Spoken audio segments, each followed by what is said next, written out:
So I'm just going to stop it there. You could go on to the end of the graph. It's up to you.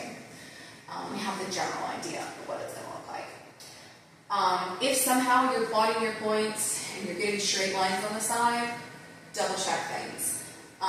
Parabolas are never going to be straight lines. They will not have straight lines. They're always going to curve as they go. So if you get straight lines, check things, because something's off. So we have this great opportunity to talk about domain and range again. Domain with all parabolas that open up or down is going to be all real numbers. But that range, you look here, and it starts at 2, which was very similar to our last one. However, this one opens down.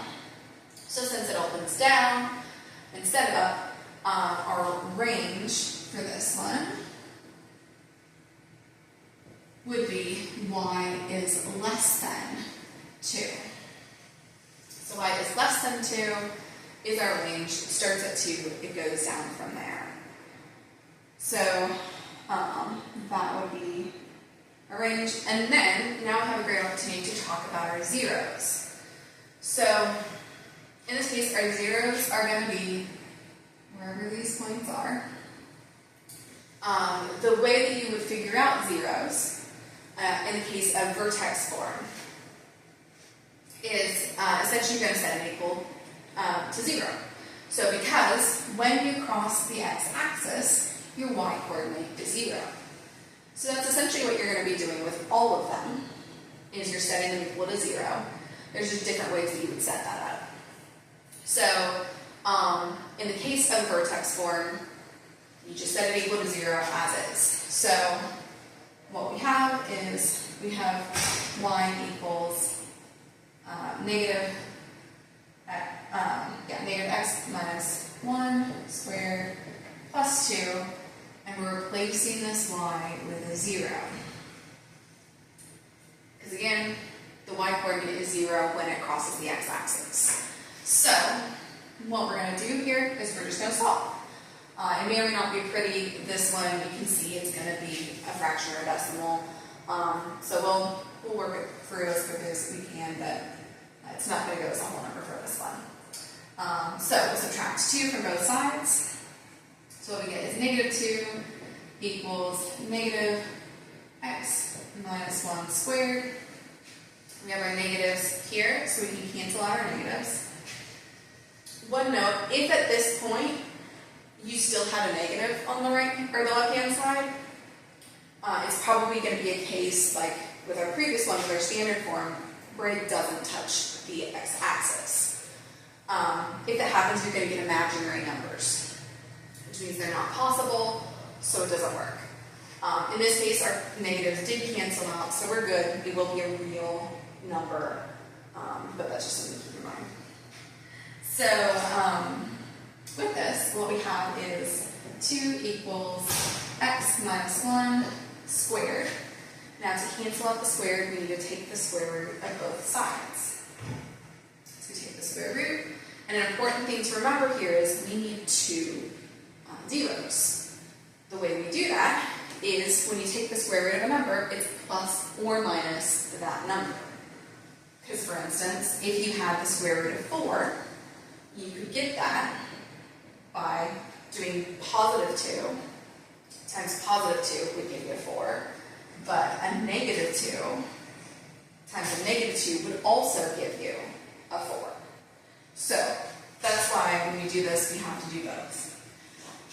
In this case, though, we're going to have to keep it in the square root because it's not a perfect square. So what we have is plus or minus square root of 2 equals x minus 1, and then we'll add 1 to both sides. So what we're going to get, I'm just going to shuffle it around here, is x equals positive 1 plus or minus the square root of 2.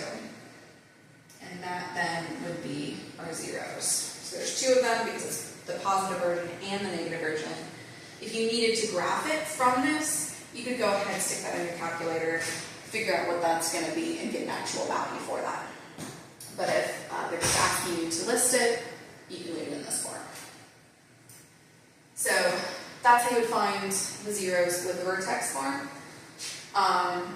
With standard form, the way you do it is you would factor your equation. In this case, you can't. If this was a negative, you could, but since it's a positive 3, you cannot. There's not a way to factor it. And again, there were no zeros for this particular equation. So that's why it won't work. But you would factor it, you would get a set of parentheses, it would give you something like this, like our factored form. And then from there, you set those factors equal to 0. So, which, we'll go ahead and do that in just a second with this one. But this is the end of the vertex parabola.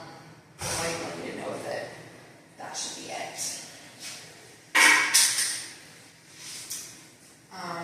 Talk about the factored one. I'm not going to graph that one right now.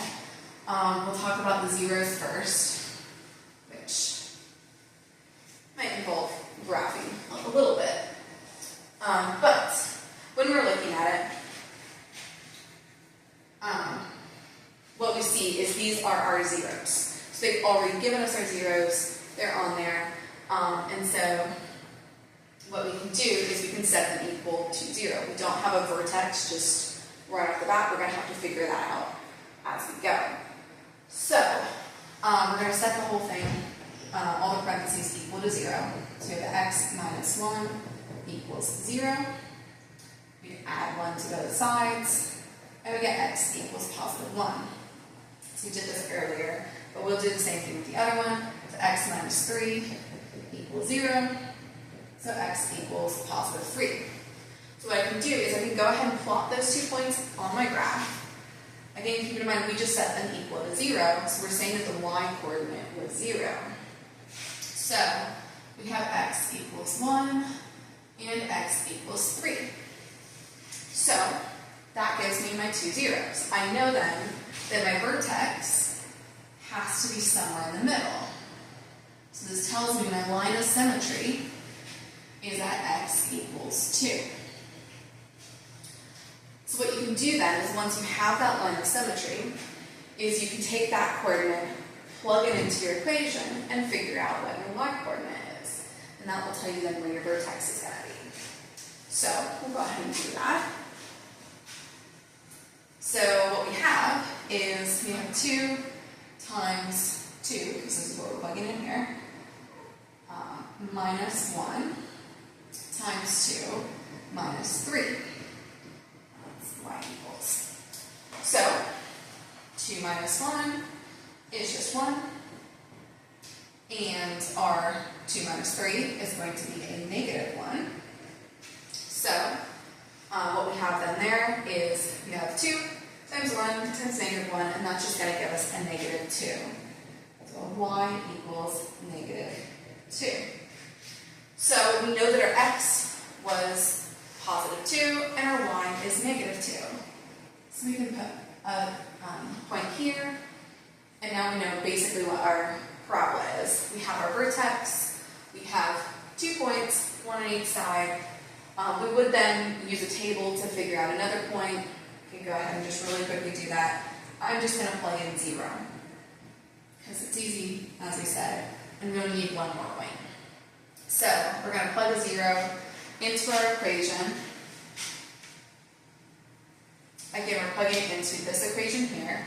So we're replacing our x's with 0. And what that's going to give us is 2 times negative 1 times negative 3. And so the negatives are going to cancel out. So it's just 2 times 3, which equals 6. So y equals 6. I can go ahead and plug that in here into my graph and reflect it over this way. So then this parabola looks something like that. So this would be what we have for this parabola in factored form. So in factored form, you start with your zeros, you find the vertex on the line of symmetry in between, and then you can find another pair of points. For this one, if we're talking about the domain and range, domain again, all real numbers, range would be y is greater than -2.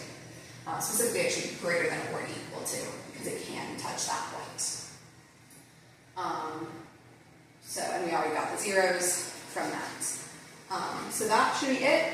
That is basics of graphing all of these different forms. I hope that was helpful. Again, please look through this. I tried to put everything on here. If you have questions, let me know, but I hope this helps.